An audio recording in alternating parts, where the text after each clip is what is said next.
Let me start again. My name is Gene Jones. I'm the executive director for a nonprofit organization called the Southern Waste Information Exchange out of Tallahassee. We assist industry and municipalities with waste issues, kind of act as a matchmaker in the waste industry, as well as conduct environmental conferences. Real quickly, I'm going to ask everybody, first thing, silence your phones for me. I better do mine right off the bat before my wife calls me. This session is being recorded. Welcome virtual attendees. We've got, I think, around 20 people already registered as virtual attendees, so I'm delighted to see that. If you allow me, I'm going to make just opening comments with regard to the nature of the conference in terms of over the next day and a half, actually 2 days full session. Everything that you will see will be provided to you in a PDF format, proceedings post-event, plus we are recording the session. So if you miss something, you'll be able to come back and see it. We'll put up on a YouTube channel. I'm going to turn this session right over, this pre-conference workshop on AFFF impact sites, investigating, modeling, and treating decisions, over to Barry Brown. And Barry is the Director of Operations and Maintenance for Naples Airport Authority. So he definitely has an interest in this whole area and has a wealth of expertise. So Barry, I'm going to turn it over to you. Thank you. Hey, good afternoon, everyone. As Gene mentioned, Director of Operations and Maintenance in Naples Airport Authority, just to kind of let you know how I got roped into all this, thank you, Gene. Naples Airport took on the task of transitioning away from AFFF to fluorine-free foam back in June of 24. So it's been a little bit. We got through it. There were hurdles to jump, but we managed to get the right team on board. We learned as much as we could, and we got really lucky with EPA and some other guidance documents right there in April and May, dropping those documents to kind of help guide us where we had some gray areas.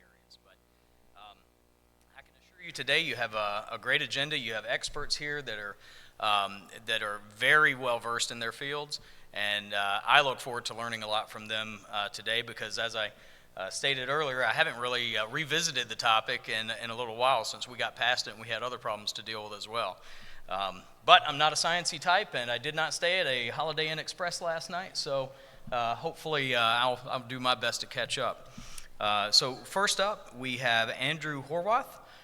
He is the associate with Langan Engineering and Environmental Services, and he's going to talk a little bit about how you determine whether or not you have PFAS and whose is it anyway.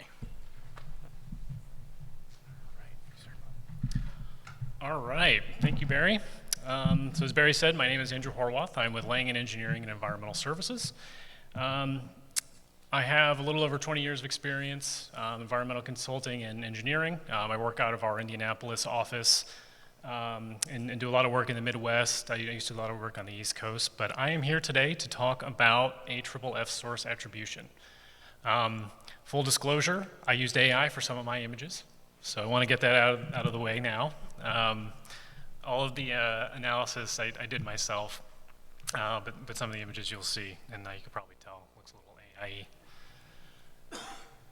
But why are we here, right? You lovely people came here to spend an hour and a half of your day to listen to us speak, and so I want to make sure it's going to be worth your while.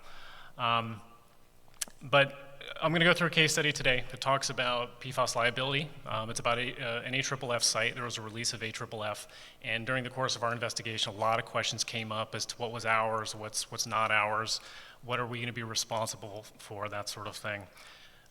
So liability depends on identifying your source, right? It's not just do we have PFAS. As everyone knows, a very ubiquitous class of compounds.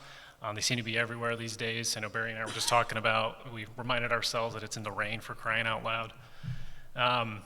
And so what I'll do today is I'm going to introduce a data set, and we'll talk about it, and we'll try to differentiate between an acute release that we had and start to look at ambient or background or baseline, kind of whatever you want to call it these days, for those PFAS levels we're seeing, and ultimately provide you some additional tools you can use.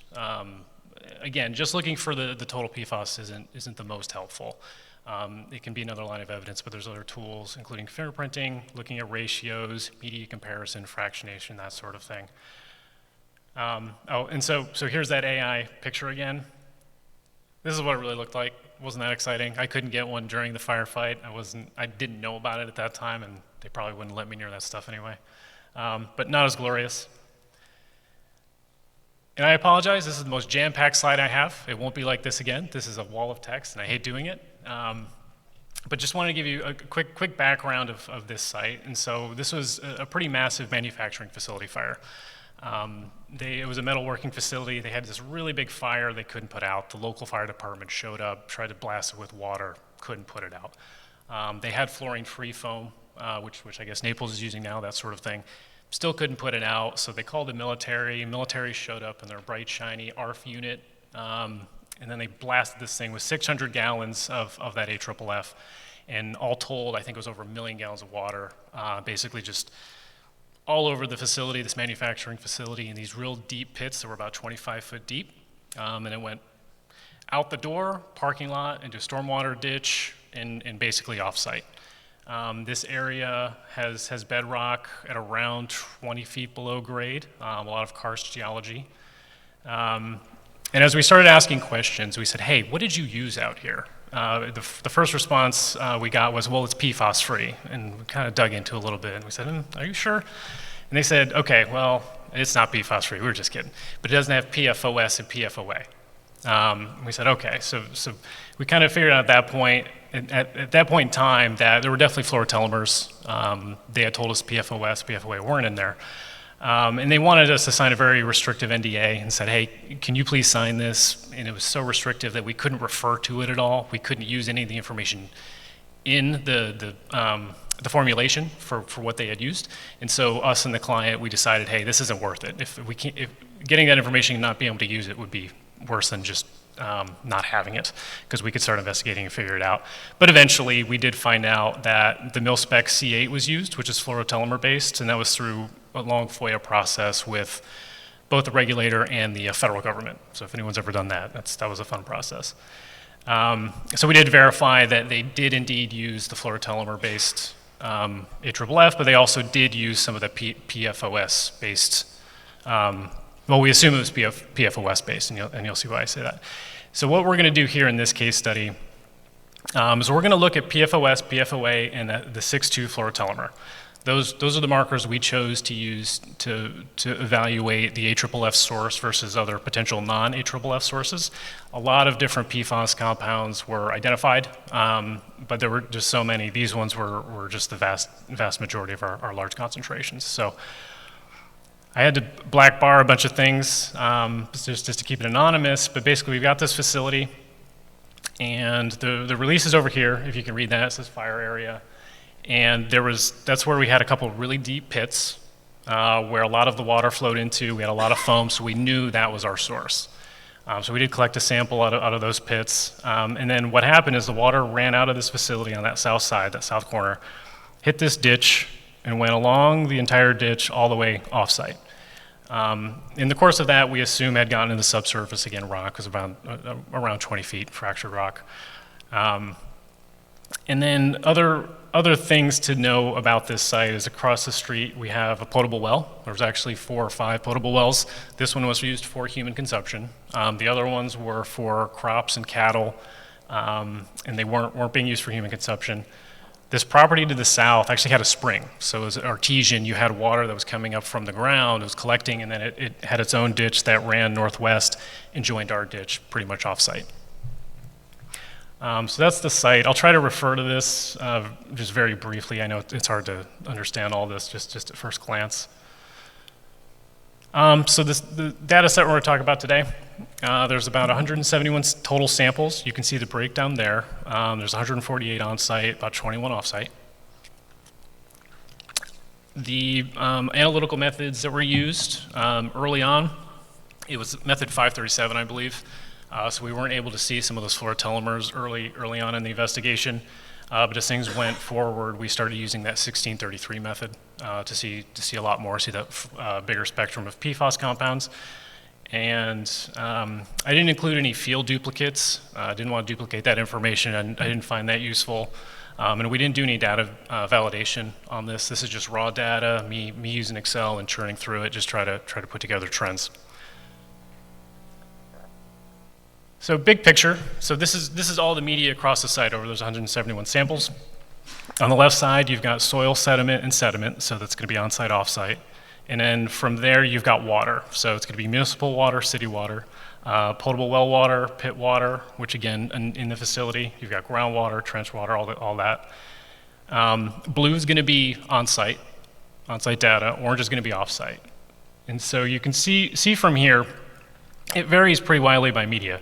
A majority of this conversation is going to be about water. That gave us the most useful information. It allowed us to look at what our source was and compare it to what we're seeing off-site, which the regulators were really pushing for receptor evaluations because they said, hey, you've got these local potable wells that you've impacted, but they also made a claim that there were up to over 40 receptors off-site within 4 or 5 miles. They said, hey, they've got PFAS compounds in them too. They could be a result of your AFFF release.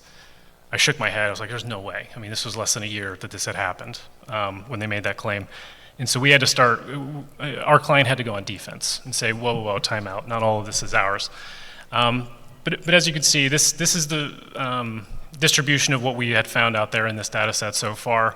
And you can kind of tell, kind of a spoiler alert, these high concentrations on site, guess what? That's our source. We know that.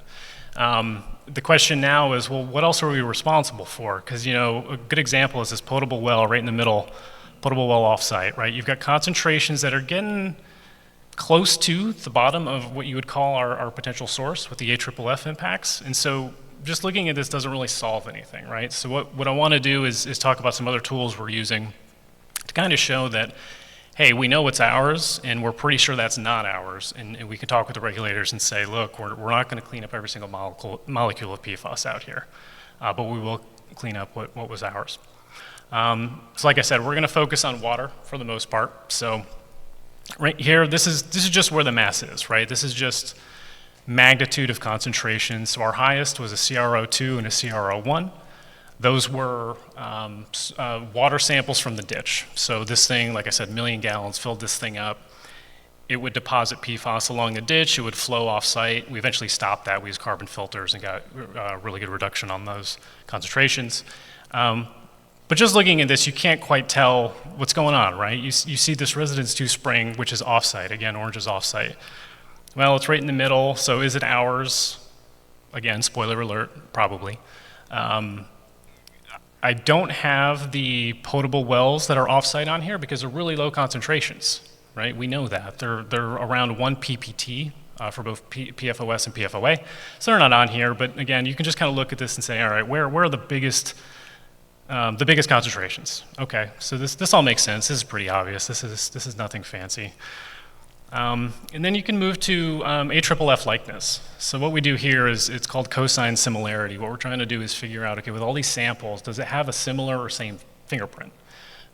This helps normalize those gigantic, the big concentrations with the small concentrations and just say, all right, what's the breakdown?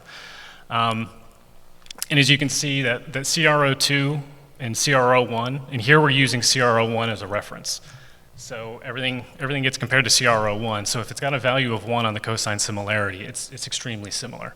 As you drop down, things become less similar. So what this tool allows you to do is just kind of give an idea of, hey, is it similar or not? And I think where it gets really gray is probably below, I would say 60%, so that 0.6 number. Because a lot of these samples up top, I know they're on site, they're mostly blue. We know that they were impacted by the AFFF. When I look at trench 01, right there at about 60%, a little more than 60%, I know that was near the fire area. They had dug a trench to basically build a new building. The manufacturing building was taken down. They had to start rebuilding during our remediation and investigation. So I know that this had some seeping AFFF impacted water coming in. SB10, however, at about 30%, that one looks like it might not be ours. It's only 30% similar to our reference sample, which was our closest ditch sample. Reason we use our closest ditch sample and not the pit water I mentioned earlier is that pit water didn't have that 6,2 fluorotelmer. analyzed, so it would kind of skew things, and it wasn't analyzed as an oversight. They just looked for PFOS and PFOA. But I think the really telling thing here is you've got your residence 1, so the regulators are really focusing on that, which is right across the street, and they said, hey, you're pretty likely responsible for this, and you look at this and you say, well, I don't think so. One, again, it's obvious. The 6,2 fluorotelomers never showed up. We didn't find any fluorotelomers in their water. It was all PFOS, PFOA, and I want to say PFHXA maybe. But just looking at the data, you can tell that something's not right. That well does not have what all these other things have based on that fire response.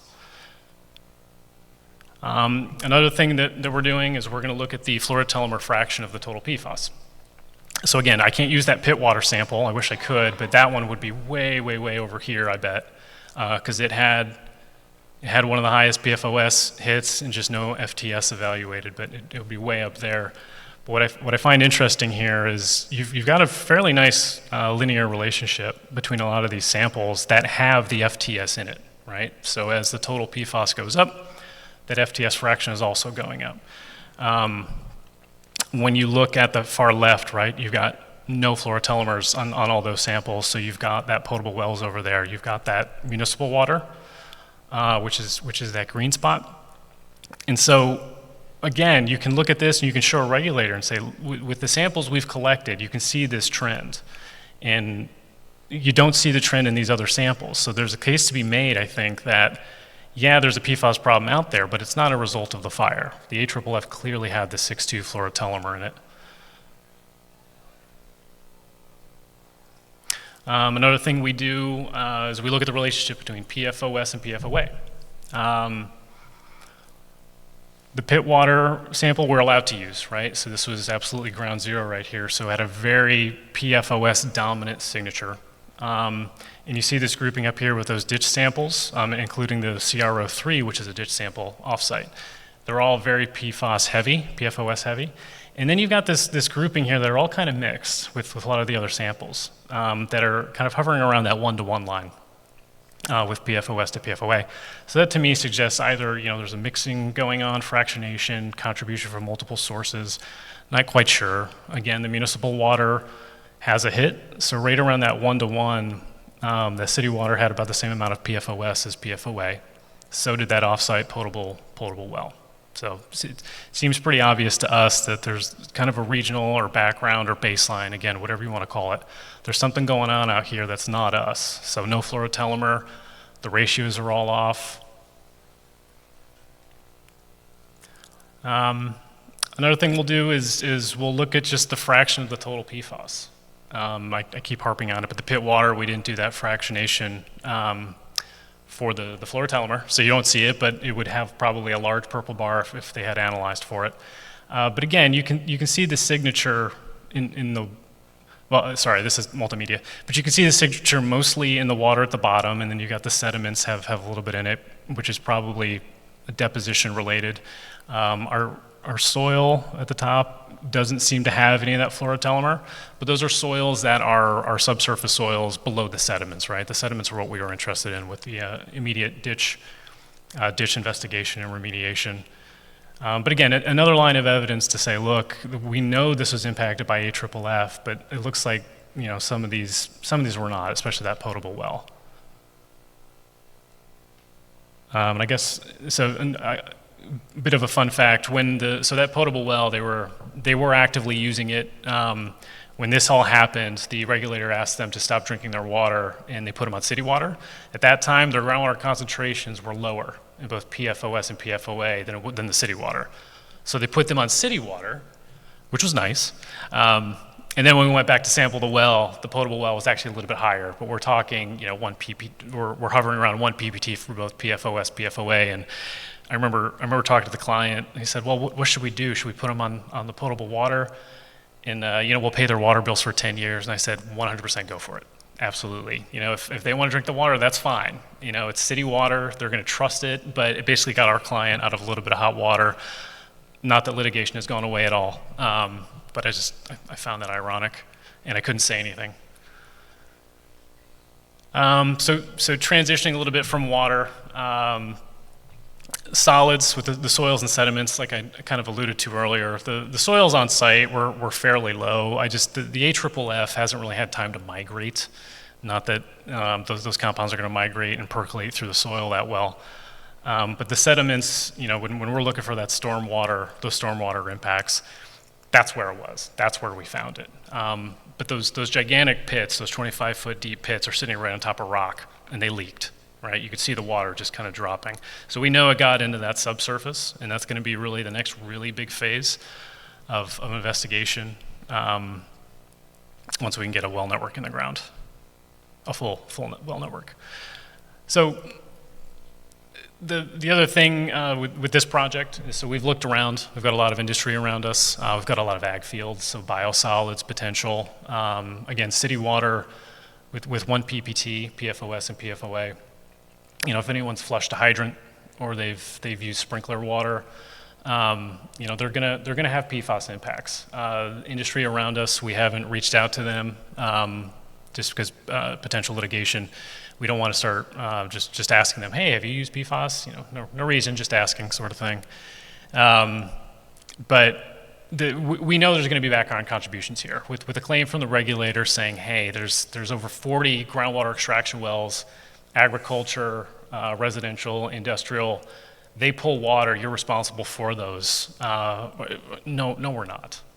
We've looked at this, and even the closest receptor to us, which is, 500, 600 feet away from where the fire was. We didn't cause that. There's no way that we've caused these issues 4 to 5 miles away. So when looking at attribution, trying to figure out, hey, is this AFFF? Is this not AFFF? There's a lot of different tools you can use, a lot of different lines of evidence. Total PFAS isn't helpful in and of itself. Hopefully folks are analyzing for all the compounds. 1633 worked well for us once we started using it more. But ratios, fingerprints, fractionation, looking at your spatial and media patterns, those are all important. But I think for the CSM, and I'm sure that the fate and transport conversation after this would be a nice good segue. Looking at your similarities on-site and off-site. With those off-site points, are they hydraulically connected? Is it plausible that it could actually make it to that location? You're seeing the fingerprint, but does it make sense? And if you recall, see if I can go back without breaking the system here. So we have the spring that was off-site. That was some of our highest concentrations. The highest concentration off-site was in that spring. And is it plausible? And what really happened is along this ditch, once you get almost midway near that spring, the water disappeared in the ditch. We didn't notice that right away, but at some point the storm water flows through. When it starts to dry up and the water came down, the water would just disappear. It would pop back up before our second carbon, CF2, downstream or down ditch. But basically the water would just disappear, and all of a sudden there's a spring over here that had water. So we think it's hydraulically connected. We haven't proven it yet. We're proposing to do dye tracing and do some electrical resistivity tests to confirm, but it seems pretty obvious that there's a connection there. It's got the same fingerprint, and it's the timing all works. So we think they're going to be hydraulically connected, and we're going to prove that as well with another line of evidence. So we know where it's going, but it's not going where the regulators think it's going. So is it plausible? And then figure out which compounds are going to drive similarity for you, right? We had PFOS that was used in the AFFF. We had the fluorotelmer. It was very obvious. If you can get a sample of that source, which I wish we did, the straight foam with water, that'd be great. The SDSs, the one that I showed you early on, there's no formulation there. They're not going to tell you what's in it. They're all a little standoffish because no one wants to admit there's PFOS in their products. Or they'll make you sign super restrictive NDAs that nobody wants to do or deal with. And that's that. I'm done a little early, but I'll leave you with these kind of takeaways. Oh, I lost it. There we go. So keep an eye out for alternative contributors, obviously. I think that's going to come up on every single one of these projects. In our data set, we had high concentrations, very strong AFFF similarity. So hindsight's 2020. Looking at the data we have now, it seems very obvious to me that we know where it went We know, I think we can safely say that it didn't go across the street, and we'll probably be fighting that battle fairly soon. But hopefully with these tools, you can build your foundation. You can start looking at different things and start dissecting that data. That's what a lot of our clients pay us to do, right? Is figure out, is this my problem? Is this someone else's problem? So put some of these in your tool set and use them to help figure out if your client's gonna have to clean up the rest of the world. All right, thank you.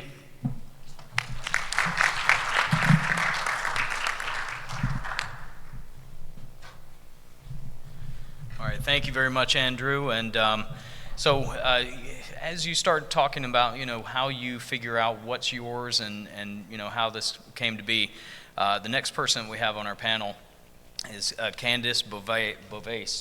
I asked Beauvais that before. I still butchered it, I apologize.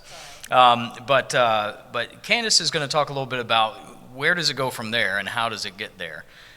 Candace is a senior hydrogeologist and project manager at Tetra Tech, and good luck. And I hope luck is not necessary. You did just fine. Okay. Thank you, everybody, for coming out to the conference a little bit early to hear us talk about all things PFAS here in the workshop. As was stated here, there's a lot of moving parts to PFAS analysis and fate and transport in particular. I am a hydrogeologist, a little bit of background that helps explain how I ended up where I am. I was a chemistry major before I was a geologist, and I hit organic chemistry, and that cured me immediately, and I switched to geology. And then I promptly, when I got out, I spent the next 30 years doing organic chemistry. So there's no escaping that.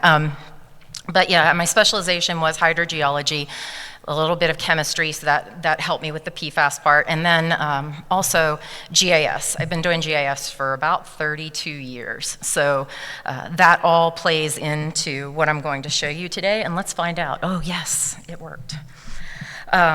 So this presentation focuses on a couple of different things. I'm going to give you the outline here real quick. I'm going to just have a brief explanation of why modeling PFAS is different from other compounds. I'm going to show 3 case studies total, the first one being runoff pathways and targeted sampling. The second one is a basin analysis plus some CSM work and step-out planning. And then the third one is the most complex by a lot. That was developing SSLs using Seaview, and we also integrated some runoff in there as well. And then we'll give you the cross-case workflow and then some of the takeaways from what we learned. So the upfront message is that PFAS investigations do improve when you take into account all of these factors: surface water runoff, vadosome retention, groundwater transport, and forensic patterns, which you're going to be hearing a lot of from multiple people, just as Andrew touched on as well. So this is a little diagram that shows you some of the routes that PFAS takes after release, and of particular concern is some of the surface runoff. I do have attributes on all of these, citations on all of these slides, and also at the end I do have some references that I would suggest you look at if you're more interested in some of this. So a little bit on the technical foundation. This is a sort of a heat map of the comparison of different groups of contaminants and the factors or parameters that impact them very strongly when you're looking at fate and transport. And you can see that PFAS kind of has a unique set of factors that make it very difficult to model from experience. And then what differentiates PFAS, fate, and transport? The big hot topic in the last few years is the interface retention. Get in and out. PFAS tends to partition at those air-water interfaces. That's true wherever it is, and oftentimes it's not taken into account when modeling, so that's something that you have to consider. The chemistry mixture. There can be PFAS plus other co-contaminants that can increase or decrease sorption or change the rate of flow with the ambient groundwater. And then, of course, transformation, precursors, and that whole ball of yarn that we're going to have to untangle eventually for effective modeling. And then transient hydrology, storms, water table shifts, and things like that that can redirect the mass. So in essence, your model assumptions should be visible, defensible, and tied to the decision. So I always advocate for full transparency. Some of the project managers I work with don't like that. They're like, well, it makes it sound like this is a deal breaker. And I'm like, it's an uncertainty, so you have to be very forward about that. We don't want to make assumptions that aren't really there. So which model would you use? So there are a variety, and these are going to increase in complexity from left to right. We have analysis-based models. Ooh, and it's really hard to read my stuff from this far away. Basically we're looking at spatial distribution and some correlation scatter plots, which is what I have up there. Surface runoff is a topographical analysis, usually based on LiDAR data. We look at flow paths and flow accumulations, sometimes that are not as apparent as you would think. And that's an example of one of the runoff analyses that I did just as a quick and dirty at the beginning of one of the projects. And then we go into the screening and analytical models. And this is things like, screening SSLs, your dilution attenuation factors, and PFAS leach, which is a relatively new program, and I believe that Dr. Khan is going to be talking about that further in his presentation tomorrow. But that is a snapshot from the PFAS leach program, and of course the well-known SSL soil screening level calculation. Moving up again in complexity, semi-analytical models include things like Seaview and Sea Soil plus AT123D are the two components of that program.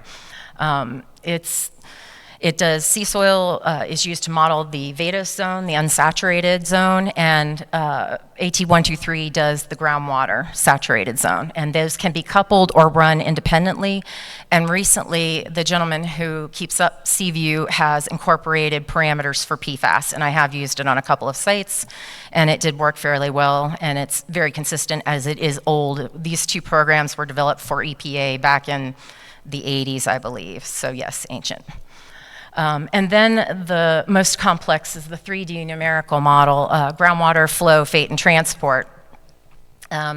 This is a landfill site that I'm working on. Right now, we're just evaluating PFAS movement via advective transport, and we haven't quite gotten to the point yet. The next phase to jump to after that is actually trying to model the precursors and their transformation. And right as of now, in 2023, PNNL, Pacific Northwest National Laboratories, has developed a framework, a scalable framework based on the MT3D program, which is ModFlow's transport mechanism, and it takes into account various things like retardation and breakdown, and also RT3D, because that is the reactive transport. I'm going to go ahead and just jump to one of the questions. Somebody is always asking me, in these things, have you done a ModFlow model yet for PFAS? Not yet, but I have out about 4 proposals to various military installations. When they're ready, I hope to be able to come back and present those results as well. So as I mentioned before, these do increase, they require increasing data density, cost, and numerical complexity from left to right. And the best thing to do is match the model to the investigation question. Your most defensible model is never your most complex model in almost all cases.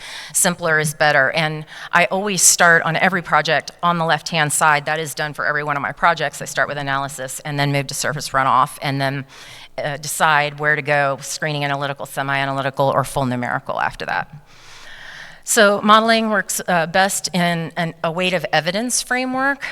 This is an EPA document that was recently put out, and you can see there's a bunch of information there on PFAS forensics. I know they're going to make a copy of these slides available, and I do have the reference again at the end of it, but this just came out in 2025. So it's interesting and explains in detail some of the things that Andrew was describing as well.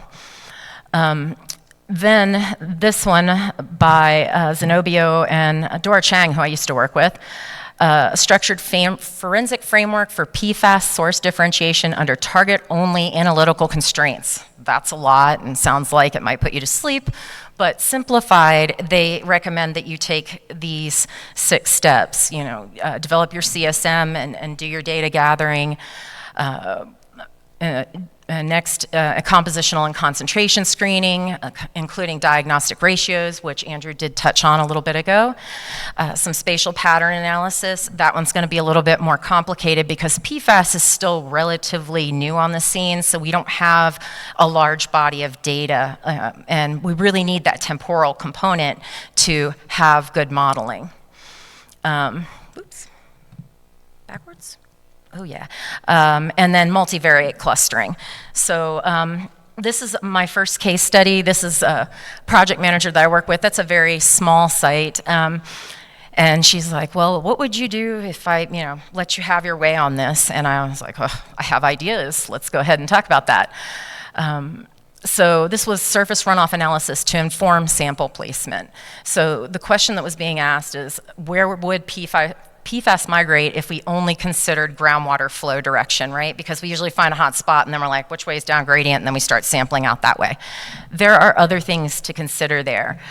This is a conceptual site model, a simplified one at that. The water table is 3 to 6 feet max below land surface, and they used PFAS for many, many years. It was almost a full decade in the 1970s, and as you can see from the cracked concrete around there, it was located on the apron of an airfield.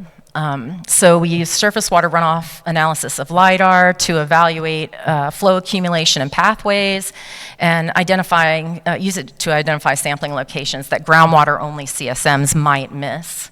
So we did find that groundwater flows to the northwest, as shown there, and the little red circle there was supposed to be the former fire pit training area, and it's been called into question a few times, and it wasn't really a pit.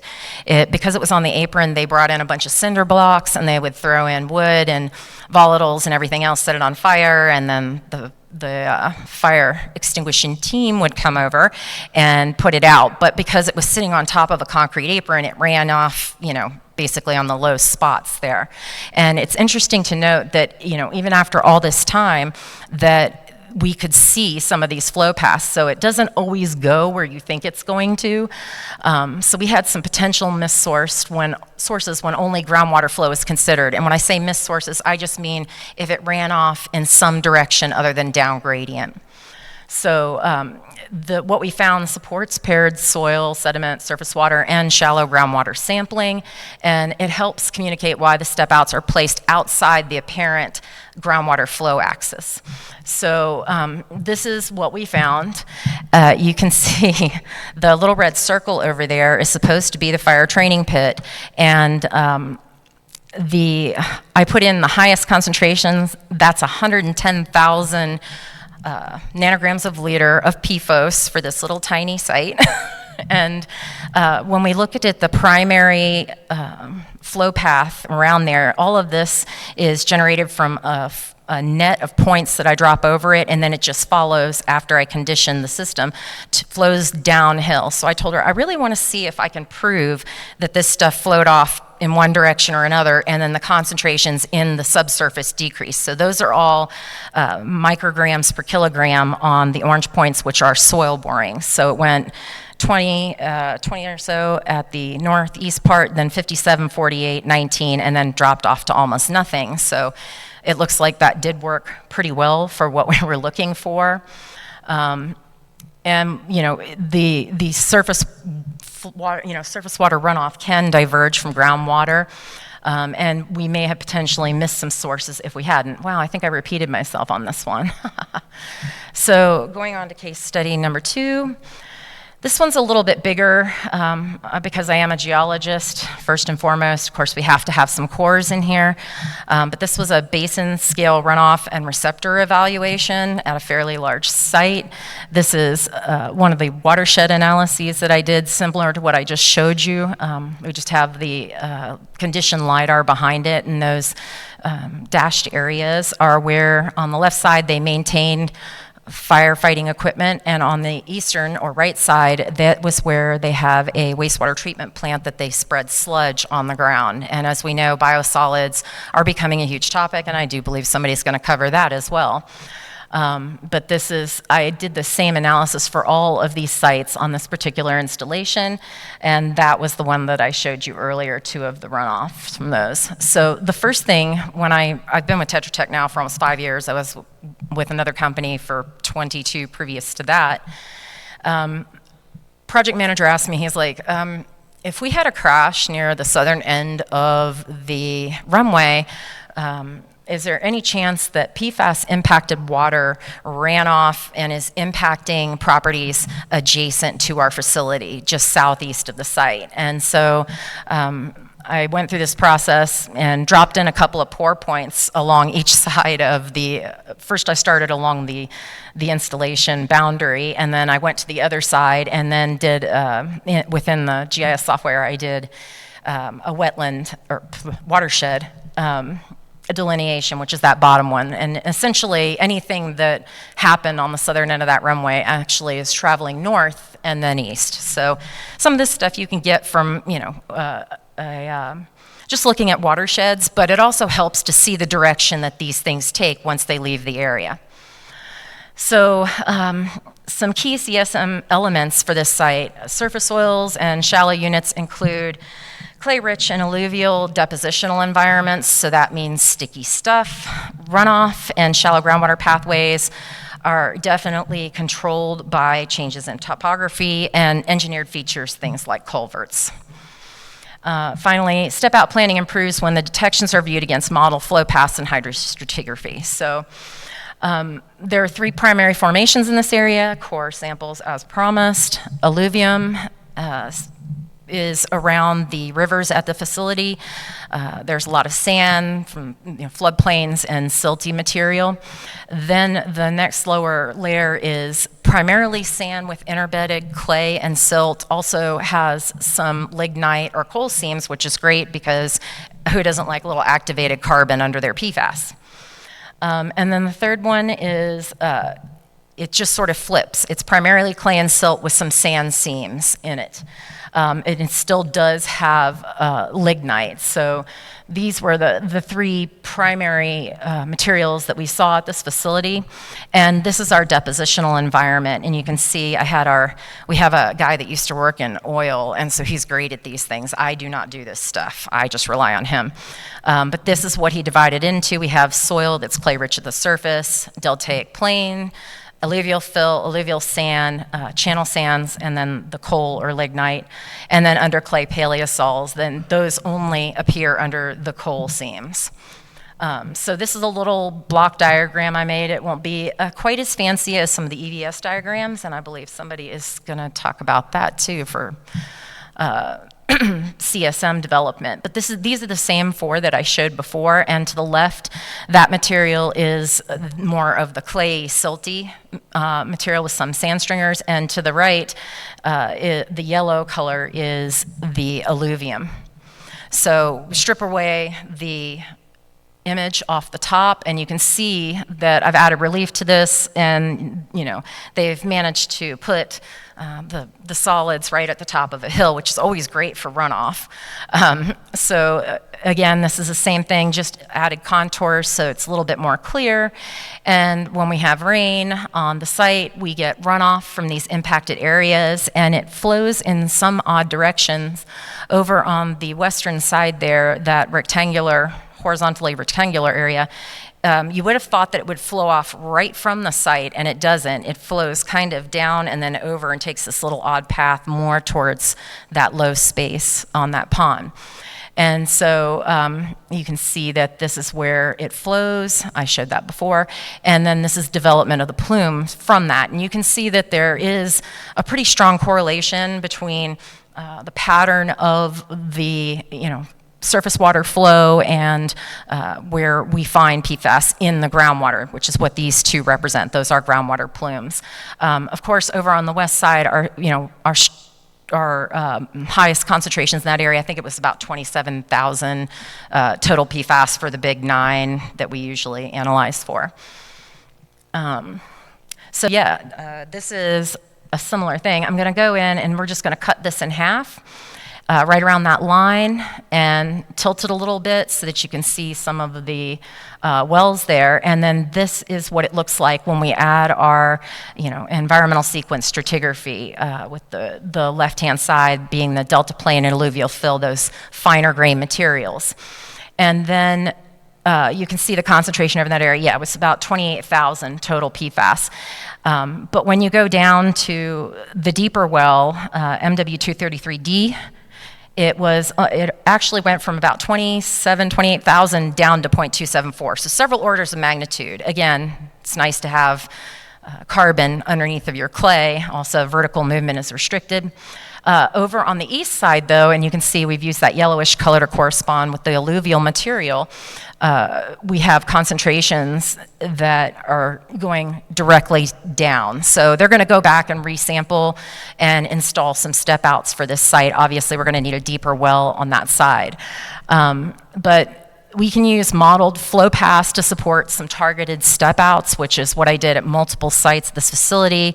And it kind of moves the question from, where are the detections to where do all of these things converge? Maybe we need to place samples there because we do have some oddly shaped plumes in various areas.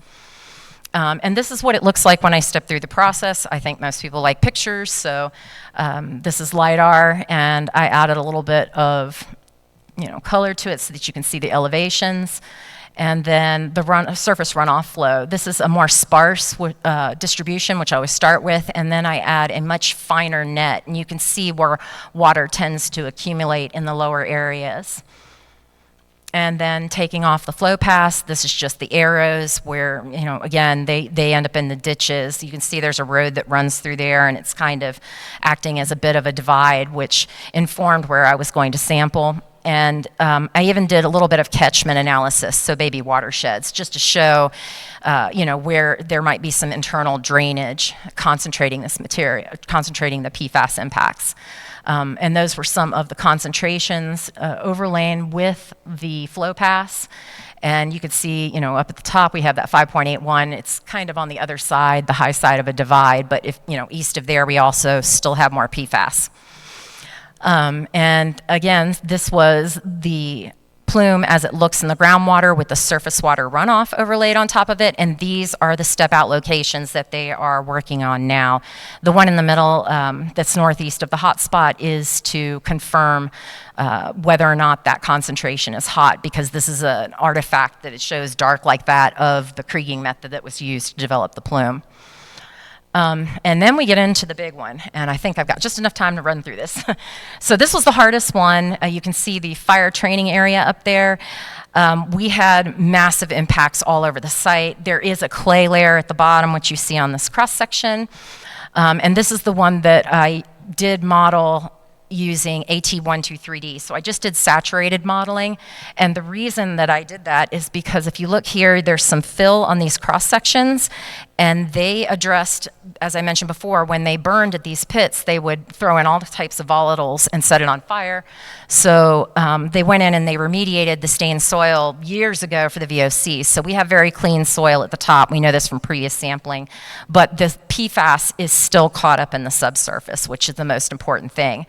I think somebody is going to touch on calculating the soil screening levels, but needless to say, these are complex, and I have some references down there of what we use to calculate those alternative SSLs. They do tend to be more restrictive than what EPA's default is. This was the modeled groundwater flow path, and the annoying thing about this is all of the PFAS was up on the hill, and it flows down, and there is a pond there that is essentially, it's a very shallow pond, but it does intersect the water table, and it's what we call a flow-through pond. So it is getting there, and then, you know, groundwater continues past that to a major discharge point, which is just past the modeled down gradient point of compliance. And complicating things, where you see the site, that was what I just showed for the model groundwater path. All of that up there also had PFAS releases. So we did a couple of different, we modeled a couple of different areas, but I've just chosen this one. But you can see some of that might have made it down and was able to converge down here. And there's also a culvert. I need to go back and recondition the surface and add that culvert because it is a preferential flow direction.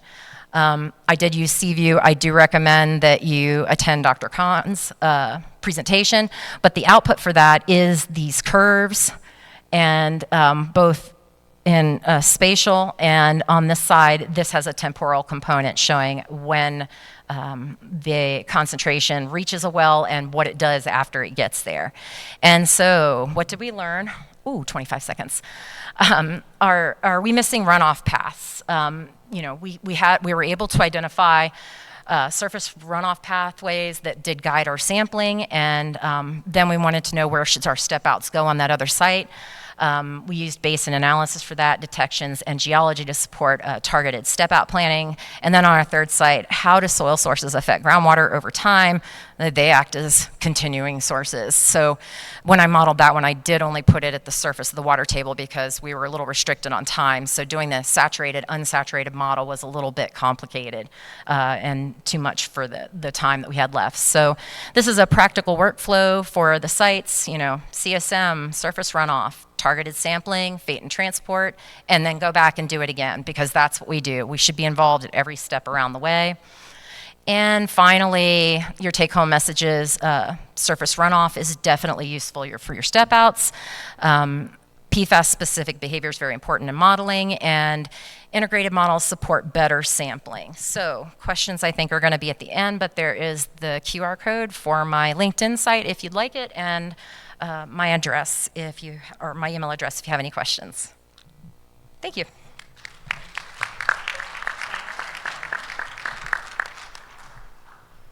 And thank you very much, Candace. We really appreciate that. That was a really fantastic presentation. I wish I knew how to put them together that well.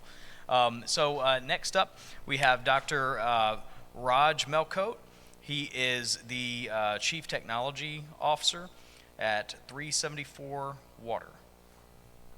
Welcome. Right, thank you, Barry. And just to introduce you real quickly. Yeah. During our process, one of the first things we had a question about was, what do we do with this stuff once we get it out of the trucks, right? So I'm really interested to hear some of the things that have developed over the last couple of years. Yep. Yeah, thank you, Barry, and thank you all for coming as well. You know, I'm Raj Melkote with a company called 374 Water. Kind of a cryptic name. We'll explain where the company name comes from. But really, what I want to talk about today, I think it fits in nicely with some of these talks, is really taking PFAS-laden waste in general and AFFF in particular, and actually destroying it. So I think that's very important. This is not a concentrate or capture technology. This is actually a destruction technology. And very excitingly, we'll be talking about some results of that destruction today. But before I do that, let me, let's see, somehow the pictures aren't coming through, Tim, for some reason, on any of these. Oops. Okay. It was working earlier. Okay.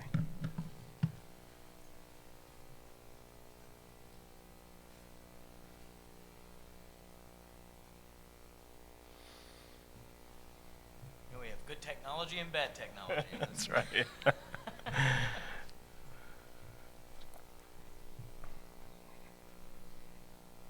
I'm usually a fan of blaming Microsoft first. Excellent. All right. Good. Yeah, so a little bit of the history of 374 water. We actually came out of Duke University, and it was a Gates Foundation funded project at that time, really centered around low-cost waste destruction, human waste destruction in developing regions, and also generating energy in the process. So, we've come a long way from those roots. We, again, kind of cut our teeth, so to speak, on biosolids, and it's really where we still have the bulk of our experience today. But over the course of taking it out of the lab from Duke University and then into pilot scale and now semi-commercial scale, we've managed to test and destroy, over 100, almost 200 different kinds of wastes. AFFF obviously is one of those. So we're fairly far along. It's not a question of whether the technology works. It's a question of scaling it appropriately and getting it to the right cost. So kind of bringing you to the present, we have a 6 wet ton per day unit that's actually running here in the city of Orlando. So this is actually a very special place for us. We're privileged to have the PFAS Forum here as well. But we have a presence on the northeast side of Orlando near the UCF campus, the Iron Bridge wastewater reclamation site, and we've been there since 2024. We have a 6 wet ton per day unit that's been running there. We've also just deployed a 1 wet ton per day unit to Minnesota that was built there, and we're also simultaneously validating FAT stands for factory acceptance testing for a second 6 wet ton per day biosolids unit for Orange County, California, OC San. So a lot of sort of commercial proof of concept. And what we'll talk about here today is how the technology works and how we've actually deployed these units at this scale to destroy AFFF. So in terms of the technology itself, not sure how many folks have, familiar with supercritical water, so I'll just kind of give a brief intro. Everyone knows about the, most common 3 phases of water, solid, liquid, and gas, which kind of coexist at, sort of the temperatures and pressures we're used to. But what happens when you take the temperature super high and you go to very, very high pressures? Well, it turns out you reach something called a critical point. Every element, every substance has a critical point. For water, that happens to be 374 C, hence our name, and 221 bars, 221 atmospheres pressure. So very, very high pressure. And what happens at those conditions is that you form this 4th phase of water called supercritical. It's kind of where the boundaries between liquid and gas blur, and you sort of have this one phase that has some special properties to it. And this is really the foundation of the technology of our company. So why is this supercritical phase special? Well, if you think about what happens in liquid water, most gases have a very limited solubility. It's based on kind of Henry's law. Inorganic salts typically will, dissolve, and organic compounds, on the other hand, do not. You hear about, oil and water not mixing. Conventional wisdom. Supercritical kind of flips things on its head. You basically, the organics will dissolve, the inorganics will precipitate out when that phase transition occurs, and gases, including the oxidants, which give us the oxidation here in the supercritical water oxidation, also become soluble. So what this allows us to do is really break down, for those who are, let's say chemists or chemical engineers in the audience, what you've done is you've got this reaction that you want to have take place. You've just now eliminated the mass transfer boundaries, so you could allow the reaction mechanism to go faster at a more modest set of conditions. And why that's important is because we can run this oxidation reaction at, again, far, far below incineration conditions. So we're at talking, 550 to 600 degrees C. which also sort of inhibits the formation of toxic byproducts. You can control the byproduct formation, and it's a very clean set of byproducts. We'll kind of talk about that next slide. But before that, this is just kind of a cartoon. I'm glad this video is working. You can kind of see this is a plant-based biomass that is placed in supercritical water. You can kind of see what happens as you get to that supercritical phase. It really, the boundaries start to erode, and then it actually just kind of dissolves. And that's what happens to, think about biosolids, think about the PFAS concentration media, such as GAC, granular activated carbon, even ground up ion exchange resin. So some of the PFAS treatment media we can also take through this process, which is very interesting. And we have done that. Okay, another chemistry kind of slide here. What we do is, like I said, organics will dissolve and actually go through very fast oxidation under these conditions. There we go. And when that happens, you get a very clean oxidation to CO2 and water. Okay, so that's basically sugar. You've got you talk about now PFAS compounds, same thing will happen. And what happens to the fluorine, you may ask? Well, we actually do break this carbon-fluorine bond, which is kind of the holy grail of PFAS destruction. And basically you get combination with the cations that happen to be present in the excess water that we use to create the supercritical media. So in this case it happens to be calcium fluoride, but it could be sodium fluoride, it could be magnesium fluoride.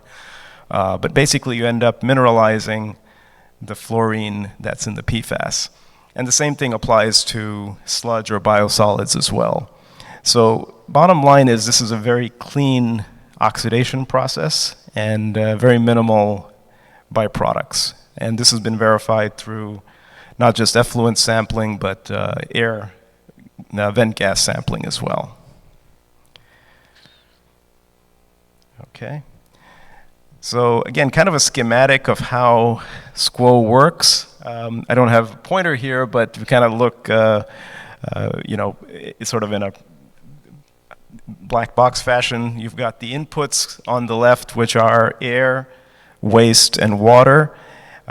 You've got equipment to pressurize all of those. You've got compression for the air. You've got positive displacement pumps, very high capacity for the liquids, as well as the waste that you're trying to destroy. And you then go through preheat to get everything up to the supercritical conditions, go through the SQUO reactor. And what hopefully you caught on the previous page is that these reactions actually give off heat. They're exothermic. So there's enough heat there that once you get this thing going, you can actually preheat everything that's going in. So it kind of becomes self-sustaining. We don't happen to run it that way for different reasons, but that is one of the very attractive features of this process. And then really the rest of the process is taking the converted products, which as you just saw was water, CO2, obviously the air components such as nitrogen, CO2, argon, as well as the suspended mineral salts, and really letting them down to atmospheric pressure and ambient temperature conditions so they can be safely discharged.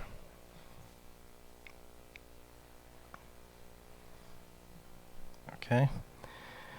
I think this is really just kind of a little bit of a repeat of what you saw there, but yeah, it's basically that you've got heat that's generated from this process, and the thing that I would add perhaps is that there's we operate at pretty high pressure, about 240 bar. We currently throw away that pressure energy, so we don't do anything with it, but you could actually exploit that and actually make the efficiency of this process even greater. Okay. So we'll look at a case study actually two case studies here in terms of AFFF. But before we do that, I'll give you a little bit of the, let's see, this is, yeah, I'll go back one slide. I think these were a little bit out of order. There we go. So the AFFF campaigns that we have undertaken have been, there have been a couple of them. One is underway. I won't be able to present the results of that today, but this is something we're doing right now, which is the state of North Carolina has awarded this to 3 companies. There's a very, very large amount of AFFF, something on the order of 200,000 gallons, and we've been given, we and a couple of other competing technologies have been given 1,000 gallons of AFFF each, and we're running them through our processes and working with them on sampling and results. So that is not ready to release yet, but that's underway. What we did do, which I'll be talking about the results from, is a demonstration last summer with the Department of Defense Defense Innovation Unit. Okay. As we talk about a air squow installation, this is kind of what that looks like. We have containerized units, the 6 wet ton per day that I mentioned. This is how it was fabricated and brought into the section of the Iron Bridge sludge recovery unit where we're currently located. And really it's all sits in a 40-foot container. It doesn't have to be that way, as we use this version for the Department of Defense deployment that I just mentioned, but going into the future, we think about a waste destruction site, waste destruction as a service. We'll probably be pulling these components, the compression, the reactor, the separation after the fact out of the container and just create a little bit more space, as well as more space for the feed staging. So this is mostly around sludge. This is what it looks like currently. You've got the dewatering unit to the left, biosolids treatment to the right, but again, illustrative, it's not really for AFFF.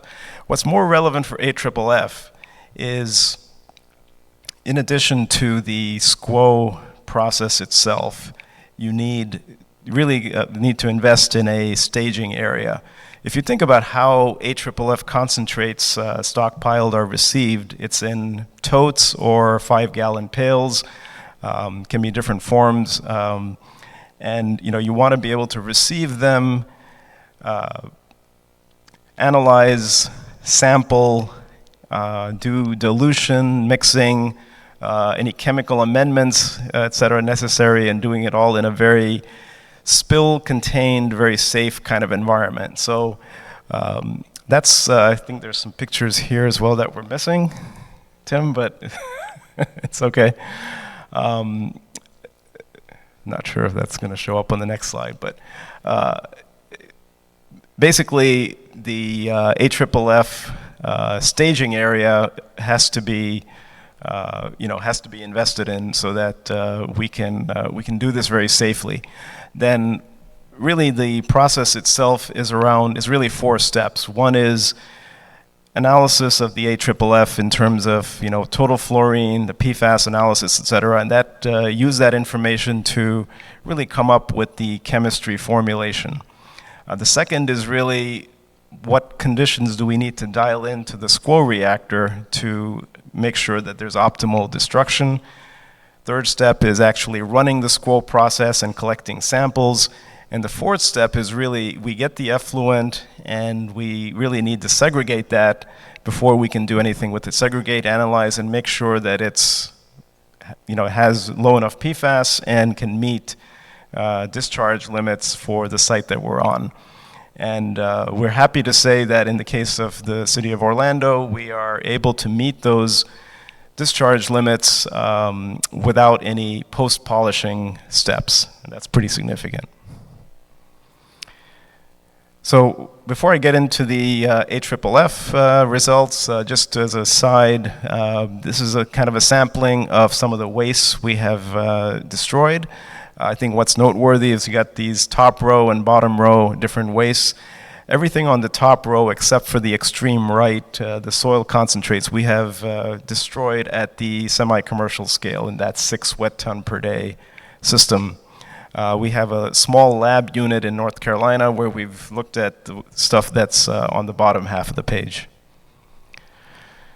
So as they say, seeing is believing, and what we can show here visually is that we do go from AFFF, as you can see on the left, the kind of bubbly, foamy liquid, to essentially clear water in a matter of seconds, meaning that's the kind of residence time in the system is well under 1 minute. Obviously, there's other parts of the system where it has to make its way through, but the actual magic, if you will, is happening in a very short residence time. And we have results on the effluent that show that we have very, very good destruction. Okay, this is really early results from our pilot unit. I mentioned that we had this back in Duke. So this is actually published back in 2022. At that scale, as you can see, we had very good 99.9% aggregate destruction. What we do is many of these analytes came in under the detection limit, so we had non-detect. So what we did is basically tried to be conservative and say, let's assume that's at the MDL and not 0. And so had we assumed 0, we would have gotten 99.9, but generally speaking, we try to be conservative and use the MDL. So this was at the pilot scale. How did we do at the commercial scale? Oh, there's a slide that's missing. Yeah, this is like the punchline's missing here.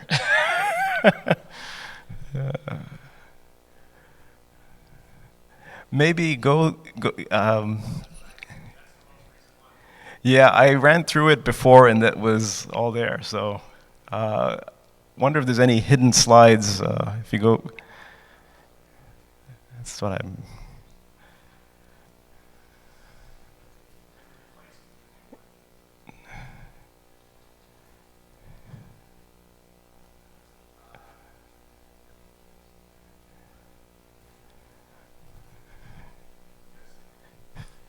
No.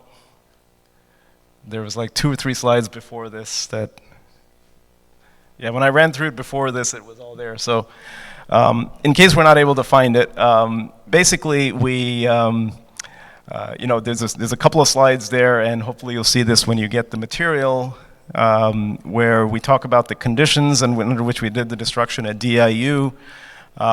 We got, again, 99.99%. Yes. Yes, this is one of them. That's fine. Let's let's go with this. There we go. Yep, they're here. Go back one more. Yep. Yep. Good. These were the 3. Thank you. So DIU, which is Defense Innovation Unit, as I said, this was the third-party site in Detroit. It was Clean Earth, TSDF, where we ran this last summer. We were given 100 gallons of a C8C6 mix, which we knew very little about. And the challenge was to run 1 waste per week. And again, there was like 3 competitors doing all the same thing. So we got through, in this particular case, 15 gallons at a particular dilution level. We talk about that there. The reactor temperature was pretty high, up near 600 degrees C. And you can see the feed rate and the dilution level. The results we got were pretty stellar. We look at aggregate. First of all, this is the fluorine balance, so this kind of gives us the credibility around believing these detections. As you can, people who worked in this field know when you're talking PPT and then you're talking about doing a mass balance around a continuous system, this is not a trivial matter. So getting this kind of fidelity on fluorine balance is pretty good. The results themselves, this is kind of a polar chart. Each, as you go towards the center, you're going down by an order of magnitude. So kind of going from, let's say 10 to the minus 6 down to 10 to minus 7, et cetera. And bottom line here is that you look at both the 1633 analytes as well as the total oxidizable precursors in the effluent. And in many cases, you see the dotted circle in the middle is the 10 nanogram per liter boundary, and we're less than that for both categories. So very, very good, several orders of magnitude reduction in analytes of interest. And yeah, this is the aggregate kind of that the punchline I was talking about. This is a little bit of a breakout of what you saw there on those polar charts. So we're doing significantly better than 99.99% in all cases. And if you look at the lower right, we actually do the aggregate DRE, taking into account the vent gas as well. So this, for those who are, who do this probably more frequently than we do, these are very painstaking. The OTM 45, OTM 50 are very sort of painstaking measurements, take a lot of labor and care in terms of the sample train. And this is, again, adding it all up and being able to measure in terms of micrograms per hour what's coming out, and adding that into the PFAS, DRE is really a good, robust method and way of doing it.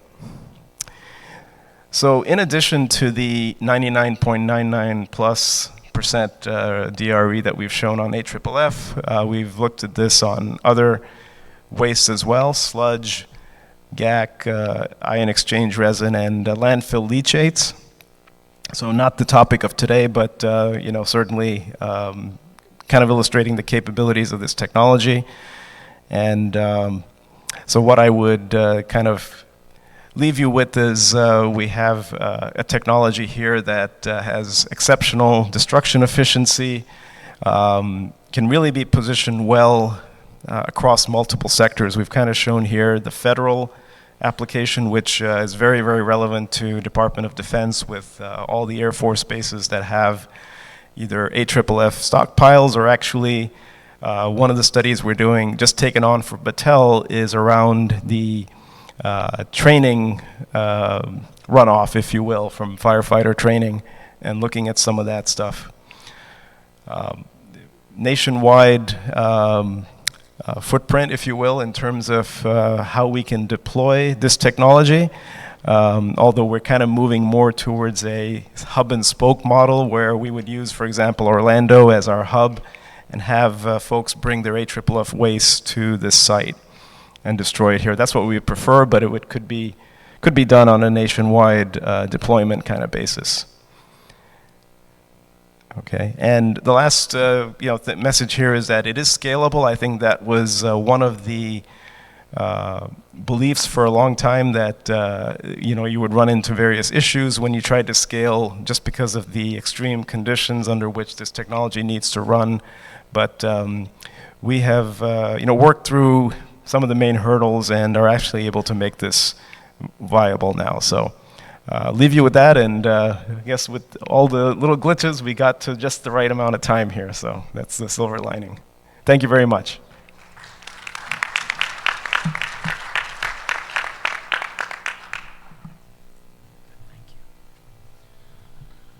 All right, so at this time, we'd like to take some questions, and we've got a gentleman over here, David. He's got the microphone, and he'll run it right out to you. Any questions?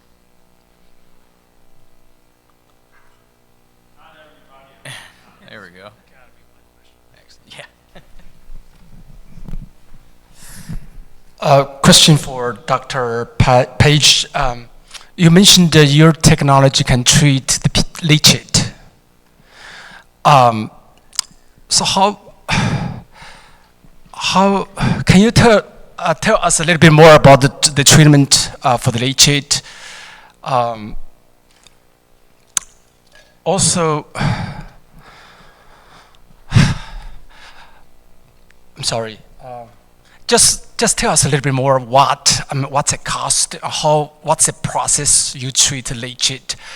Currently, we are treating the leachate in the wastewater treatment plant, and we are aware that PFAS is a potential big issue, but we are trying to figure out what process can help our plant, like a wastewater treatment plant, to remove the PFAS in the future?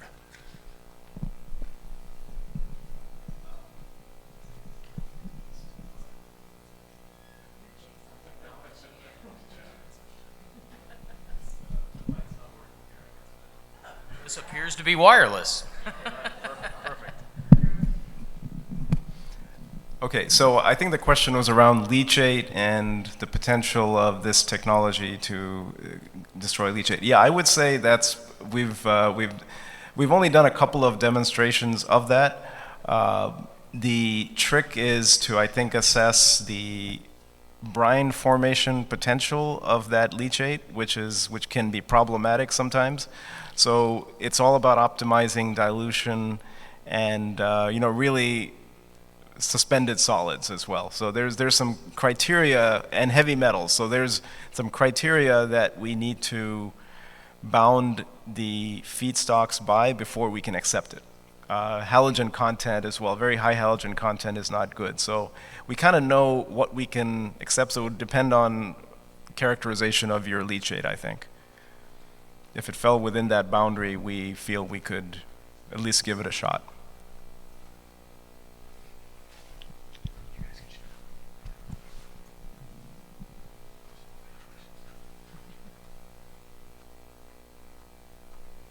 Any other questions?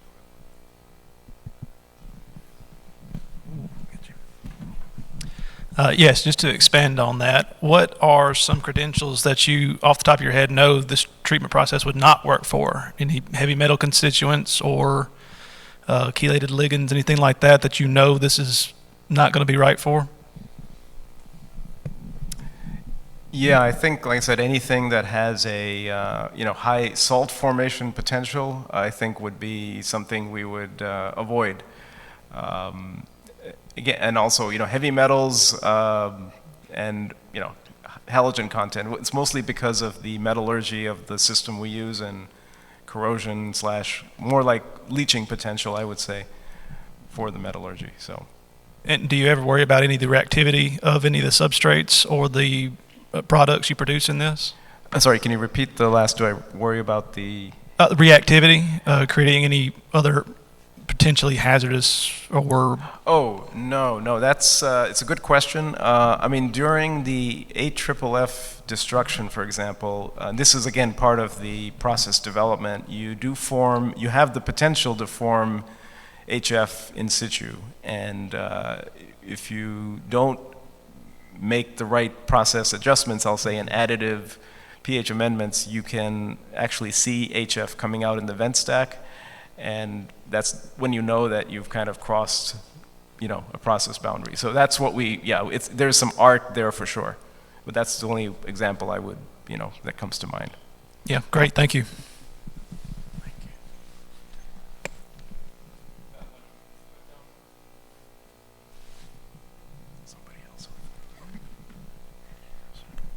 Yeah, thank you very much. I work for SWANA, the Solid Waste Association in North America, and we're dealing with solid waste versus, wastewater. Do you see an application for this technology for either, solid waste where we add water to the mixture, or as you know, we've got about 65 solid waste to, energy plants in the United States. And the destruction efficiencies on those, we just had a study done in Minnesota, are in the same range, 99%. I know there's some concern about not all the PFAS being destroyed, but I'd like to, could you speak to the relationship between what you're doing on AFFF and solid waste? Yeah, do you mean like municipal solid waste, yes. Sludge and so on? Yeah. Well, mostly municipal solid waste. And as you know, we're going to be seeing a lot of sludge coming to our solid waste landfills because of the issue of PFAS. So the whole mixture is changing. Yeah. No, actually, that's really. I think I briefly alluded to that when I said that that's really where the bulk of our experience has been. And I don't know where you're based, but I would encourage you to. If we have an open invitation to folks to come see us processing biosolids here in the city of Orlando, because it is pretty successful at doing that. The tricks there are we need to filter out some of the debris that we see. So we get waste-activated sludge from the city. We have to filter and dewater it ourselves. We can't take their dewatered cake because that's up near 18-20% solids. We need to be down near 10 to 15%. And where that upper limit comes from is really from kind of, viscosity of pumping, settling out in, the pipes leading up to the reactor, and basically charring, if you will, before it gets there. So, and then, having it too low, it's just an inefficiency. You're just putting too much water into the system. But there is a sweet spot there at 10 to 15% biosolids. And we should connect offline because we just put out a pilot study. The city of Orlando actually put out a pilot study, and we contributed a lot to that based on, and they looked at PFAS in biosolids as well as part of that. So it's, but definitely open invite to come take a look. Thank you very much.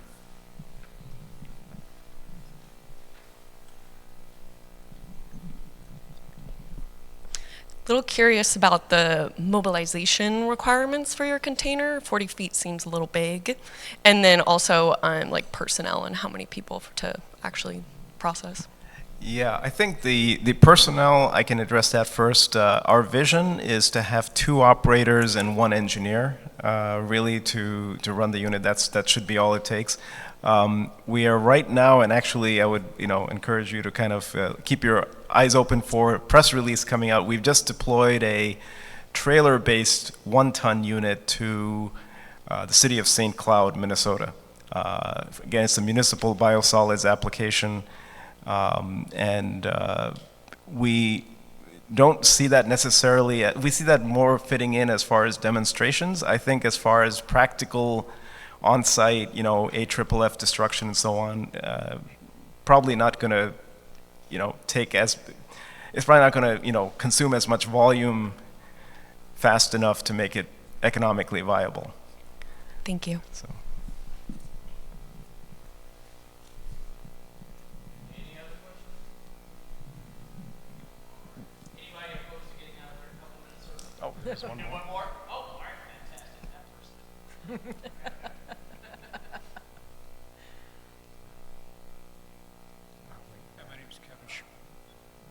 My name's Kevin Schmuggerow. I just had a couple questions. You mentioned you had a site, I think, Clean Earth, at a Clean Earth property, which is, I think Clean Earth is being acquired by Beauvais Environmental Services now, which I would think would be a direct competitor on the incineration side. And then the study that you did at Duke, or you had your system at Duke University, the pilot program there. I know North Carolina's got a program where they take all the waste back. They've cataloged it, Duke and both UNC. I saw Clean Earth was on that October 24 test, made the short list on the RFP that came out in October 24. Did you team with Clean Earth? Are you working with Clean Earth and Veolia? And are you looking at putting your units at TSDFs that can treat RCRA and TSCA and other waste streams? Yeah, no, it's a good question. I'll address your second question first, which is the AFFF campaign that we're in the middle of right now is exactly from that take-back program. I think that was announced. I think we started. It was announced in March of 25, and then we started getting the material in October from that. We're doing that ourselves, and it's not, so we're able to bring it onto the Orlando wastewater treatment site. It's not considered hazardous to bring it onto the site, so we're not doing that at a TSDF. The other question is, I think we're open to partnering. We have a MOU signed with Crystal Clean, which has a number of TSDFs. We have not yet really done any investment with them, I would say, yet. But that is part of this, future, if you will. It's the one site they have, I think, in Ohio. I think Yes, near Toledo, yeah. Yeah. So, we own and operate 3 TSDFs. That's why I was curious. Oh, okay. So, and fully licensed. Okay, and then on the cost, the one thing I always looked at with the energy cost, the price per gallon was significantly higher than incineration and some of the other treatments, maybe in the $60 a gallon range or something. Have you gotten that cost down a little bit, or is it still up kind of high like that? Yeah, it's good. It's a very, it's kind of a little bit outside of my department, if you will. We kind of look at these on a case-by-case basis. I mean, I think what we know is, at least for AFFF,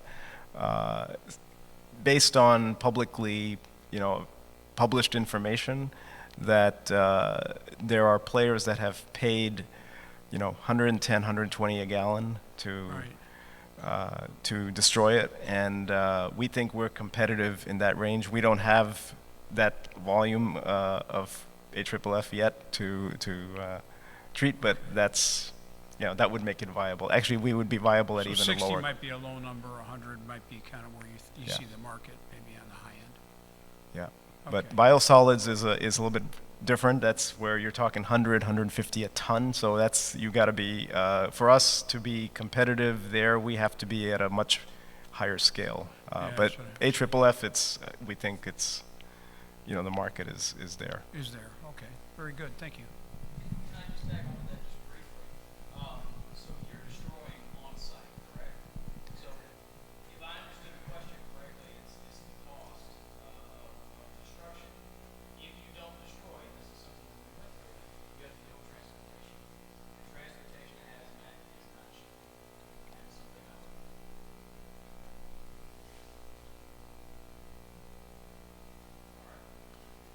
Thank you all very much. One more round of applause for our panel. Thank you very much. And we have our reception in the exhibit hall.